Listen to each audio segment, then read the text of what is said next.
पुंडरीकाक्षाय नमः पुंडरीकाक्षाय नमः पुंडरीकाक्षाय नमः प्रणाम विधाय ब्रह्मणे नमः विष्णवे नमः शिवाय नमः पवित्रो वा सर्वावस्था।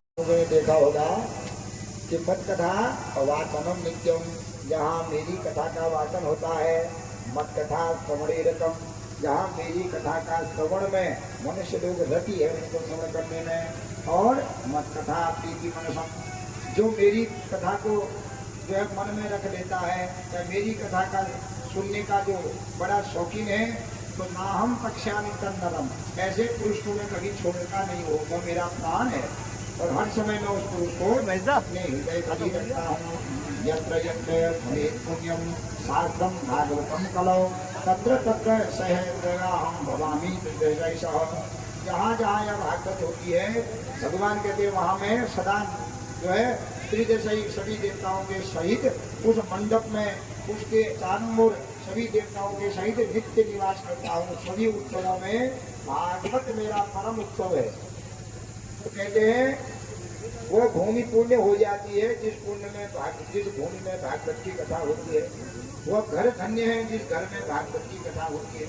वह कुल धन्य हो जाता है जिस कुल में भागवत की कथा करने वाले हो जाते हैं। और वह मनुष्य धन्य है जो इस भागवत की कथा को अपने इस कलिकाल में, जो सभी जो है पाप परायण बन चुके हैं, ऐसे कलिकाल में भी जिसके हृदय में भागवत करने का विचार आता है, भागवत जो मनुष्य करता है, तो उसके जो है 21 पीढ़ी तक के पितरों का उद्धार हो जाता है। माता के कुल का 7 पीढ़ी, पिता के कुल का 7 पीढ़ी, पत्नी के कुल के 7 पीढ़ी, तो 21 पीढ़ी तक के पितरों का जो है उद्धार हो जाता है। जो मनुष्य इस घोर कलयुग में ऐसे भागवतों की कथा को करता है। श्रोतव्यम मम शास्त्रम ही यशो धर्मो जयार्थिना पापक्षयार्थम लोकेश मोक्षार्थम धर्म बुद्धिना। इसलिए यश के लिए, धर्म के लिए, जय के लिए और अर्थ की प्राप्ति करने के लिए मनुष्य को भागवत की कथा सुननी चाहिए। इस कथा को सुन करके हमारे जो भी मन के द्वारा, वचन के द्वारा, कर्म के द्वारा किए हुए जो पाप हैं, वो पाप सब नष्ट हो जाते हैं, उसको मोक्ष की प्राप्ति होती है। न श्रवणंती न हृष्यन्ति श्रीमद्भागवतम परम सत्यम सत्यम हि लोकेश तेषां स्वामी सदा यमः। जो इस भागवत की कथा को न सुनता है और न हृष्यन्ति की भागवत हो रही है ऐसा सुन करके जो प्रसन्न नहीं होता है, वहाँ जाकर के कोई सहयोग नहीं करता है, बल्कि वहाँ जाकर के निंदा करते हैं, कथा वक्ता की निंदा करते हैं, व्यवस्थाएं कि कहते हैं नहीं वहाँ ऐसा नहीं हुआ, ऐसा नहीं हुआ, माने अच्छी चीज न सुन करके वहाँ से गलत चीजें ला करके उनकी व्याख्या करते हैं। तो ऐसा मनुष्य कहते हैं तेषां स्वामी सदा यमः, उनका स्वामी कौन है? साक्षात यमराज है। जो कथा की हरि और हरि की जो निंदा करता है, माने कथा करने वालों की, कथा में जो उपस्थित लोग जो सहयोग कर रहे हैं उनकी जो मनुष्य निंदा करता है, वो कभी भी स्वर्ग नहीं जा सकता। मरने के बाद वह यमलोक में जाता है और यमराज के दंड के द्वारा जो है अनेक प्रकार से उसको पीड़ा प्राप्त होती है। इसलिए हे ब्रह्मा, जो भी इस कलयुग में सप्ताह 7 दिन तक इस कथा को श्रवण करता है, नित्य पूजन करता है मेरे पुराण का, वो सभी भवबंधनों से मुक्त होकर के मेरे दिव्य लोक का अधिकारी हो जाता है। उसके सभी पितृ तर जाते हैं। हमारे कोई पितृ हैं, कोई भूत प्रेत आदि बन गए, किन्हीं को तृप्ति नहीं हुई है, तो हमारे द्वारा भागवत अगर कथा कराई जा रही है, हम लोग सुन रहे हैं, तो हमारी कान पर हमारे पितरों का भी वास रहता है। तो उस कथा को सुन करके हमारे पितृ भी स्वर्ग लोग चले जाते हैं। और जो मनुष्य करता है, भगवान कहते हैं, वो सभी प्रकार के भवबंधनों से मुक्त होकर के अंत में मेरे ही दिव्य लोक को चला जाता है। तो इस प्रकार जब संपूर्ण महात्मा सुनाया राजन, तुमने अपना उद्धार किया, तुम्हारे जो पिता लोगों का भी उद्धार हो गया। तुम्हारे पांडव जो हुए, तुम्हारे पिता जो अभिमन्यु जो उस युद्ध में मर गए थे, आज तुमने भागवत कथा सुनी तो तुम्हारे पिता, तुम्हारे दादाजी पांडव लोग सबका उद्धार कर दिया है। तुमने अपने उद्धार के साथ साथ सबका उद्धार कर दिया है। तो राजा परीक्षित बड़े प्रसन्न हुए, महाराज आज आप जैसे साधु संत मुझे मिले, इसलिए महाराज आज मेरा उद्धार हो गया है। तो पुनः व्याख्या करते हैं कि राजन इस संसार में मोह नहीं करना चाहिए। जो मोह करता है वो दुख को प्राप्त करता है। माया जाल में जो फंस जावे, माया के चक्कर में ही मनुष्य अधर्म करता है, पाप करता है कि नहीं। माया है, पुत्र की माया है। अब पुत्र योग्य नहीं है, हमने जबरदस्ती उसको हमारे पास पद है, हमने अपना पुत्र योग्य नहीं है और माया के चक्कर में हमने पुत्र को जो है अपनी जगह नौकरी में लगा दिया, कहीं लगा दिया, योग्य नहीं है, तो क्या होगा? कल के दिन में औरों का भाग्य कैसे खोदेगा? तो इसलिए मनुष्य माया के चक्कर में पाप करता है और उस पाप के चक्कर में मनुष्य पुनः नरक जाता है। इसलिए मनुष्य को माया नहीं करनी चाहिए, अधर्म नहीं करना चाहिए। तो इस प्रकार राजन, यह 7 दिन का संसार है। 7 दिनों में ही मनुष्य आते हैं, 7 दिनों में ही चले जाते हैं। न कोई किसी के भाग्य का खाता है, न कोई किसी के भाग्य का ले जाता है। हम सोचते हैं कि हम इसको दे रहे हैं, हमारे उससे खा रहा है। अरे किसी जन्म में हमने उसका खाया होगा, आज वो बदला चुका रहे हैं, वो आया है अपने भाग्य का खाना। तो इसलिए संसार में प्रेम पूर्वक जो है रहना चाहिए। 7 दिन की कथा है ना, तो आइए सोमवार, आज सोमवार है, सभी अपने अपने घर को चले जाएंगे। 7 दिन का तो कथा है। तो सोमवार आए थे, कल रविवार हो गई, आज सोमवार है, सब अपने अपने घर को चले जाएंगे। तो कौन क्या ले जाना है? यज्ञ में यादगारी रह जाती है कि कितना बढ़िया यज्ञ हुआ, किसी ने लड़ाई की तो वो भी याद रह जाएगी, होती है नहीं? तो बाद में सोचेंगे, या किसी ने प्रेम किया तो फिर भी याद रहेंगे। तो याद ही गहरी रहती है। इसलिए भाई भाई में प्रेम होना चाहिए, घर परिवार में सब में प्रेम होना चाहिए। जहाँ प्रेम है वहाँ नित्य भगवान का निवास है, और जहाँ राग द्वेष है वहाँ लक्ष्मी नहीं रहती है। वहाँ जिस घर में राग द्वेष रहता है, लक्ष्मी उस घर को छोड़ करके चली जाती है। तो अपने गुरुदेव श्री सुखदेव जी कहते, भैया मेरा काम हो गया, अब मैं दूसरी जगह जाता हूँ। तो सुखदेव जी जाने लगे। राजा परीक्षित कहते हैं, गुरु जी पहले थोड़ा आपका पूजन कर लो। तो गुरु जी के पाँव धोए, क्योंकि पहले दिन कोई पूजन नहीं किया। सुखदेव जी आए तो उसमें पूजा नहीं की उनकी, केवल प्रश्न पूछ दिया था। राजा के मन में शंका थी कि 16 साल का बच्चा है, ये मेरे प्रश्न का उत्तर क्या देगा। लेकिन आज जब राजा परीक्षित को तृप्त हो गई, मृत्यु भय मुक्त हो गया, राजा कहता है महाराज धन्य है आप कि आप जैसे परम सिद्ध संत जिनको अपने शरीर का ध्यान नहीं, उन्होंने मुझे मुक्ति का जो भटक रहा था वह मुक्ति का द्वार मुझे बता दिया है। इसलिए हे महाराज मैं अब आपका पूजन करता हूँ।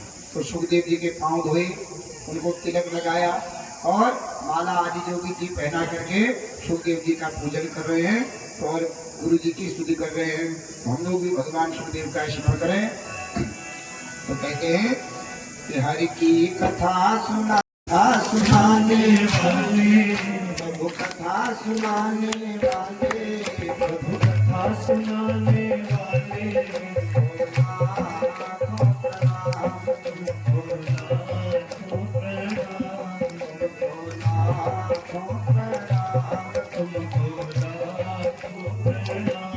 हरि की कथा सुनाने वाले, हरि की कथा सुनाने वाले, प्रभु की कथा सुनाने वाले, प्रभु की कथा सुनाने वाले, लाखों प्रणाम तुमको, लाखों प्रणाम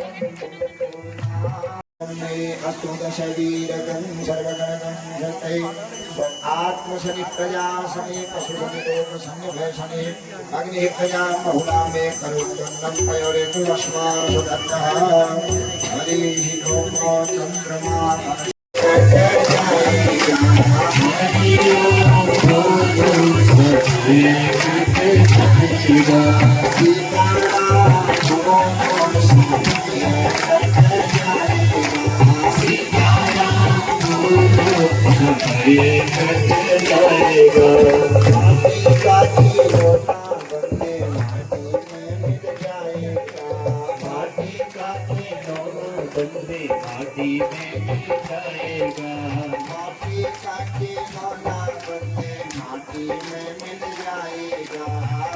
समिधाग्निं दुवश्य घृतैर्बोधया तिथिम् अस्मिन् अव्याजुहोतन सुषमिताय शोचिषे घृतं तीव्रं जुहोतन अग्नये जातवेदशे तन्त्वा समिद्भिरङ्गिरो धृतेन वर्धयामसि बृहच्छोचायविष्ट उपत्वाग्ने युवास्मतीर्घृताच्चीर्यन्तु हर्यत जुखस्व समिधो न मम स्वाहा।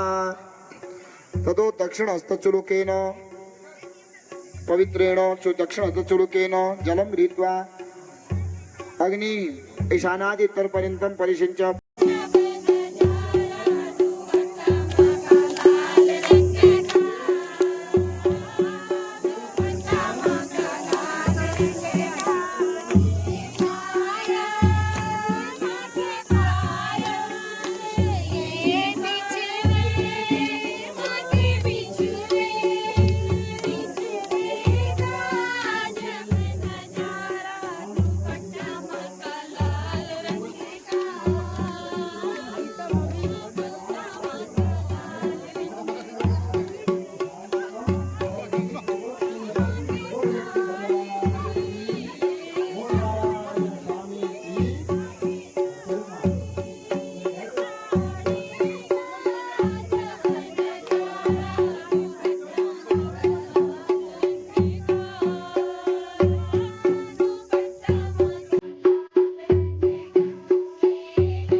अस्य उपस्थित समस्त ग्रामवासी जनानां समस्त इष्ट मित्र बंधु वर्गानां दीर्घायु आयु आरोग्य ऐश्वर्यादि विवर्त्यर्थम् अहं कर्तव्ये गोदां प्रतिष्ठा सिद्ध्यर्थम् इदं सुवर्णम् अविदयितं यथा परिनिग्रहणं तुभ्यं दासे ओम तत्सत् नमः।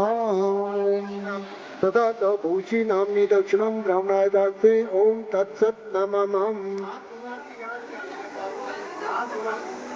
अभिषेक थोड़ा अभिषेक ओम देवो शांतिरंतरिक्ष गौ शांति पृथ्वी शांतिराव शांति औपदयां शांति वनस्पतयां शांतिर्विश्वे देवा शांति ब्रह्म शांति सर्वं शांति क्षमा शांतिरेदिषु शांतिर्भवत् सर्वाभीष्ट शांतिर्भवत्।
हिमांशु